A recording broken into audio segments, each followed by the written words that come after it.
Top 10 most insane blizzards of all time. Hello there, YouTube. Stick around to the end of this video if you live in the hot weather and want to see what it's like to be miserable. Or if you live in the cold and you want a reminder on just how much worse the snow on your car could have been this morning. I actually decided to do this video simply because it is currently snowing outside. Top 5 best, and on today's list of the top 10 most insane blizzards of all time, and I am your ever lovely narrator, Gentleman T-Rex. Let's begin, shall we?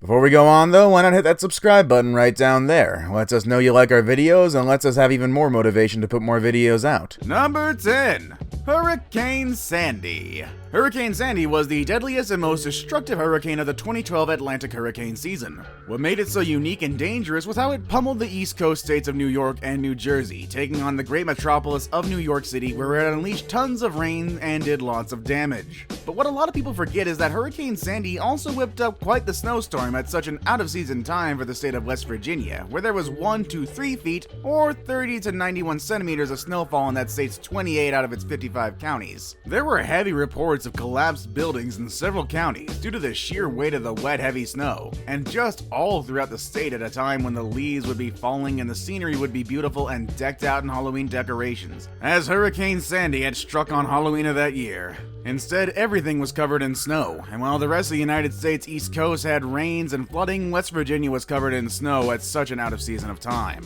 Number 9. The Great Appalachian Storm of 1950. Following in the trail of Hurricane Sandy on our list is another storm that was a combo of both a blizzard and a hurricane. Now what sucked about this one was that unlike most blizzards, which last a day, maybe 3, the Great Appalachian Storm of 1950 started on November 22nd and lasted until November 30th.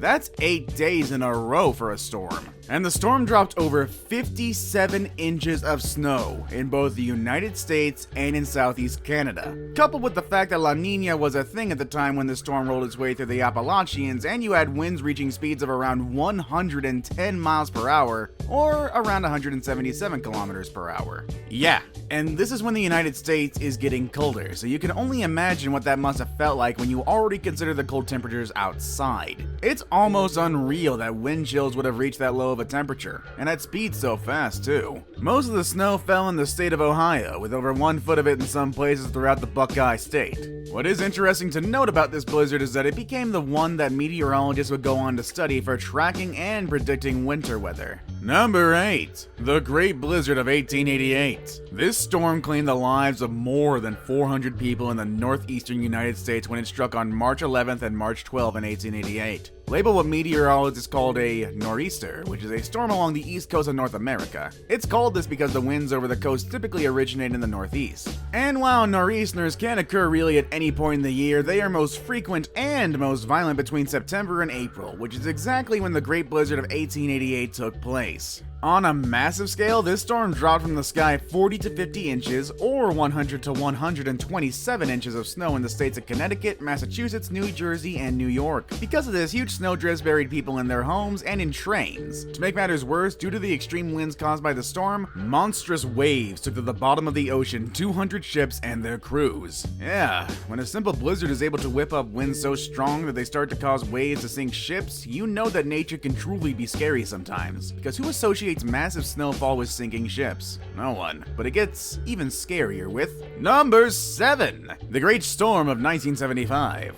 First, we had blizzards and hurricanes. Let's just up the ante and give everyone a heart attack with blizzards and tornadoes. Take a step back into time with number 7 on our list, the Great Storm of 1975. When a record low pressure system created tornadoes to form in the southeast United States before the weather system headed into the midwestern United States, which then turned into deadly blizzard conditions that wiped out more than 100,000 farm animals. It's even stranger is that unlike most blizzards which originate in Canada, gee thanks guys, this bad boy got its roots in the Pacific Ocean of all places, where it moved across the Rocky Mountains. It then hit the plains, causing 45 and yes, 45 tornadoes to form. In total, this 2-day outbreak did some serious damage, to the tune of $43 million from the tornadoes. As for the blizzard, well, it was an intense one, going from January 9th to January 12th and causing $20 million in property damage. What caused it, among other things, was the Arctic air from Canada mixing in with the moisture from the warm Gulf of Mexico. These two factors in turn are what make deadly blizzards. Number 6. The Blizzard of 1996. This one takes the honor of being one of the most infamous blizzards and nor'easters to ever hit the eastern coast of the United States. It ranged from January 6th to the 8th of 1996, and when all was said and done, this blizzard did some serious property damage. $4.5 billion worth of it. 4 feet of snow crippled the eastern coast of the United States. Philadelphia, Pennsylvania got 30.7 inches of snow, a record that to this day still stands and has yet to be broken. But when it is, one can only imagine just how worse that storm will be on top of this one. The blizzard also claimed the lives of 154 people. How, you may ask? Typically we assume it's because they're out driving in the snow, despite emergency officials telling everyone not to.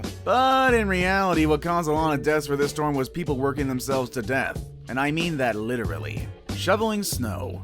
Yeah, take my advice, old people. When snow is so heavy that it feels like you're lifting bricks in your shovel, it's time to hang up the coat and call your grandkids to do it with their snow blowers. Number 5. The Great Blizzard of 1899. Quick, what's the first thing that comes to your mind when you think of the great state of Florida? Or perhaps Florida man getting arrested? Or Disney World or Universal Studios? Or Miami or Daytona or Tampa Bay? All things kinda warm, am I correct? What about snow? No, of course not. Why would there ever be snow in Florida? Well, there was, and Florida was actually the starting point for the Great Blizzard of 1899, which began on February 11th.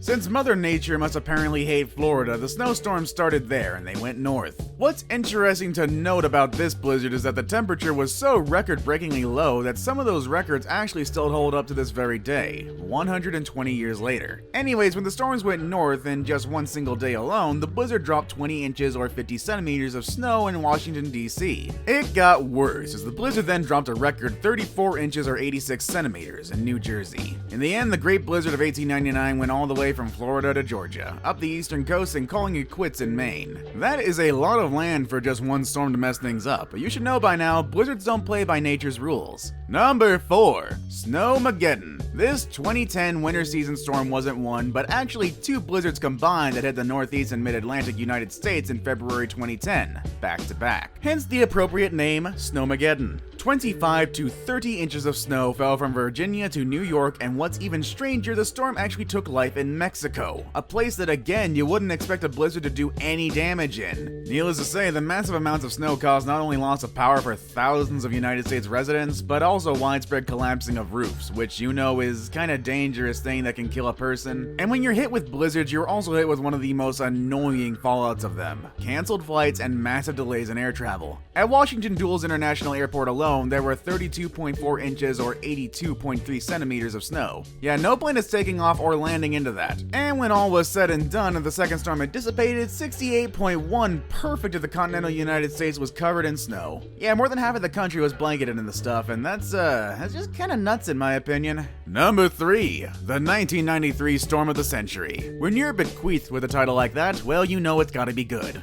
Or devastating in our case. Do you know what a cyclone is? Because here, let me bring it on for you. A cyclone is another word for a hurricane. There, was that so hard? Now, this bad boy of a storm went all the way from Cuba up to Canada, which means it was none to mess with, as it basically covered an entire continent. Yeah, let that sink in for a second. This storm was one of the most intense mid-latitude cyclones ever observed over the eastern United States. Due to its strong high winds, over 10 million people were without power. Places in North Carolina and Tennessee reported having 50 to 60 inches of snow. The storm was apparently a spawn of Satan, as it went through some of the country's most heavily populated areas. Number 2. The Great Blizzard of 1978. Residents of Cleveland, Ohio are going to be very familiar with this one. It has been cited as having been the worst blizzard in US history. When atmospheric conditions collided, in this case a subtropical jet stream meeting with yet the warm air from the Gulf of Mexico, but on a much more devastating scale, the people of Ohio Valley were the prime target for this big one of a blizzard. Initially it started out as rain, which is always fun because that's going to turn to ice as the temperature drops and snow starts falling.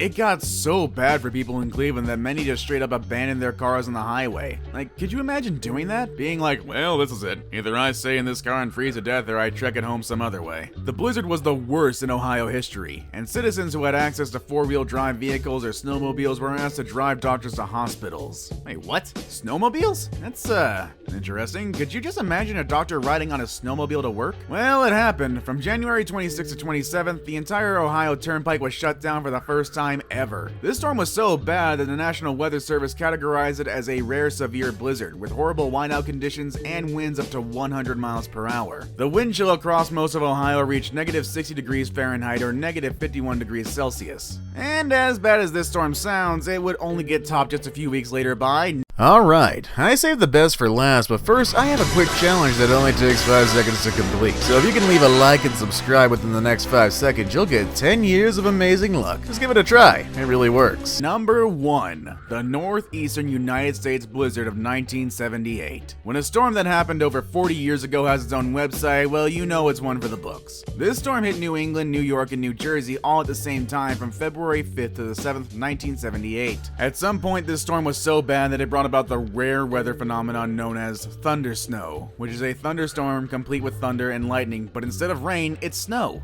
Yeah, imagine not being familiar with that one when you're out stuck on this thing and you hear thunderous booms and see lightning and assume that some Viking god has just crash landed onto Earth. Several homes along the New England and Long Island coastlines were destroyed or washed into the ocean due to this storm, which again, you don't really think about when it comes to blizzards of all things. What made this storm particularly dangerous was the speed in which it fell. It fell so fast that snowplow trucks across the impacted areas could not keep up with the snowfall. After the storm had come and gone, residents in Boston, Massachusetts and Providence, Rhode Island were left without heat, water, food, and electricity for over a week. Well, just how bad was it? Well, Boston got hit with 27.1 inches or 69 centimeters of snow, while Providence broke records with 27.6 inches or 70 centimeters of snow. What was particularly most devastating was the fact that nearly all economic epicenters in the areas where the blizzard did the most damage were grounded to a halt. And when corporations and people's money stops flowing, that's when you know things are seriously bad. Thankfully, we haven't had a storm like both blizzards from 78 in a good time, so let's keep it that way. Anyways, that's it for this list, everybody. Like I always say, if you did make it this far, be sure to hit us up in the comments below, as we always try to respond and just say what's up.